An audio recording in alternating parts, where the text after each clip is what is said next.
आज मी जवळजवळ 50 बांबू या वगळीमध्ये लावतो आहे.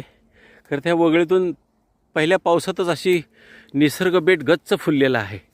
आणि निसर्गबेट झाल्यामुळं यामध्ये एक बांबूची कमतरता होती. इथं अनेक प्रकारच्या वनस्पती आहे, बायोडायव्हर्सिटी आहे, काही नावं सांगणं कठीण आहे. अशा प्रकारचं गडद आहे सगळं. आणि या ठिकाणी मी आता बांबू लागवड केलेली आहे. बांबू लागवडीसाठी ही योग्य ठिकाण असल्यामुळं आणि भरीव बांबू आहे तो.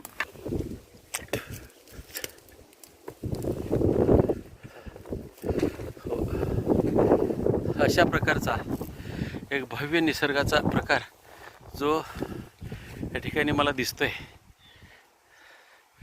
पाऊस पडल्यामुळं सर्व प्रकारच्या वनस्पती असं निसर्ग बेट आहे. त्यामुळं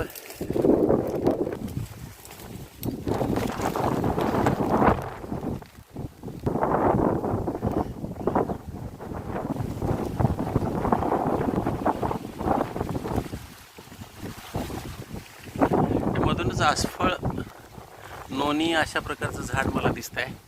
इथे परत निळोंब्या अशा प्रकारचा वृक्ष आहे. इथे टाकावं लागत नाही काही, आपोआप निसर्गाचं संक्रमण आहे ते चालू राहतं, निसर्ग वाढत राहतो. मी फक्त त्याला जपतो, मी काहीच करत नाही आहे. उलट यामध्ये काही बिया मिळाल्या तर टाकण्याचा प्रयत्न करतो. अशा प्रकारचा भव्य निसर्गाचा पट्टा हा माझ्या मळ्यात आहे. आणि त्यामुळं या ठिकाणी